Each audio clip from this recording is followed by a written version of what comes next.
आप सभी को प्रेज द लॉर्ड, जय मसीह की। हमने पिछले वीडियो में सीखा था एलिय्याह नबी और सारपत की विधवा के बारे में। आज हम जानेंगे एलिय्याह, ओबद्याह और बाल के नबियों के बारे में, जो हमें मिलेगा पहला राजा 18 अध्याय उसका 1 से 40 पद में।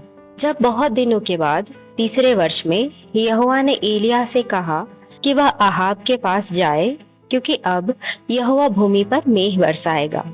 उस समय शोमरोन में अकाल भारी था, इसलिए अहाब ने ओबद्याह को, जो उसके घराने का दीवान था, बुलवाया। इससे पहले हम आगे बढ़े, आइए जाने कि ओबद्याह कौन था।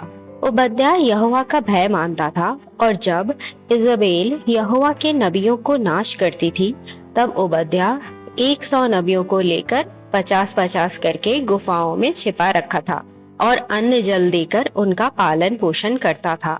तो ओबद्याह से हम ये सीखते हैं कि हम भले ही किसी भी स्थान में हो, चाहे कोई भी काम कर रहे हो, हमें उन सारे कामों को परमेश्वर का भय मानते हुए करना है, जिससे समय आने पर परमेश्वर हमें इस्तेमाल करे। आगे हम सीखेंगे कि अहाब उससे कहता है कि देश में जल के सब सोतों और सब नदियों के पास जाए, कि इतनी घास मिले कि वो घोड़ों और खच्चरों को जीवित बचा सके।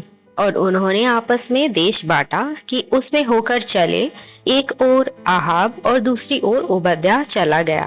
जब ओबद्याह मार्ग में था, तब एलिय्याह उसको मिला और उसे पहचान कर वह मुंह के बल गिरा।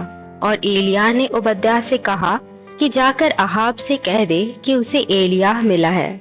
और यह जानकर अहाब एलिय्याह से मिलने निकल पड़ा।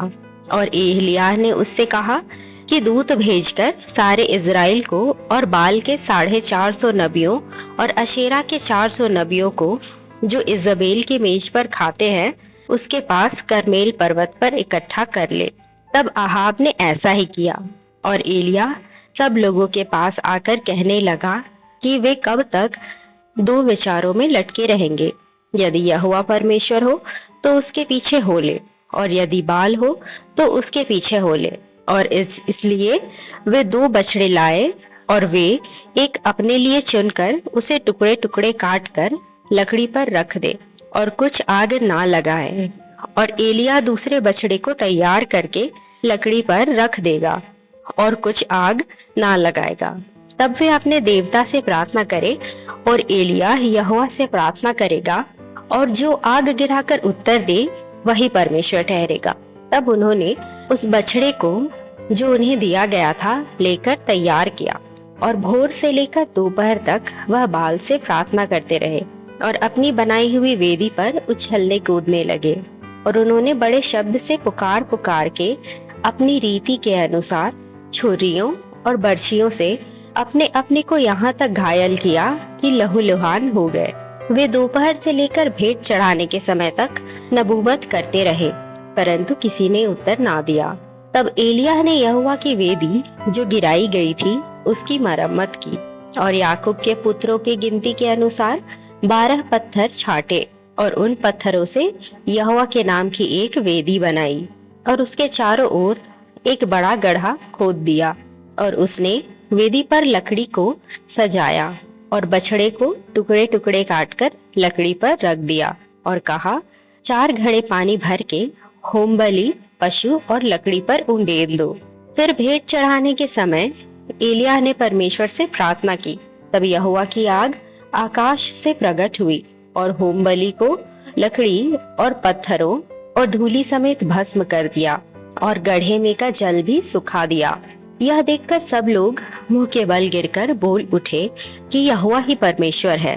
तब एलिय्याह ने उनसे कहा कि बाल के नबियों को पकड़ लो, उनमें से एक भी छूटने ना पाए।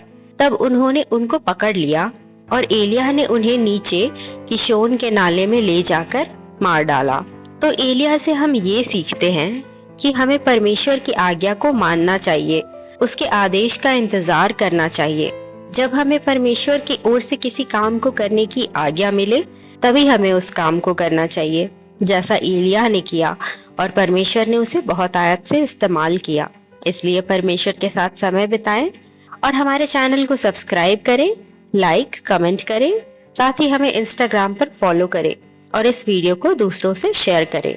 वीडियो देखने के लिए थैंक यू। प्रभु आप सभी को आशीष दे। मिलते हैं अगले वीडियो में।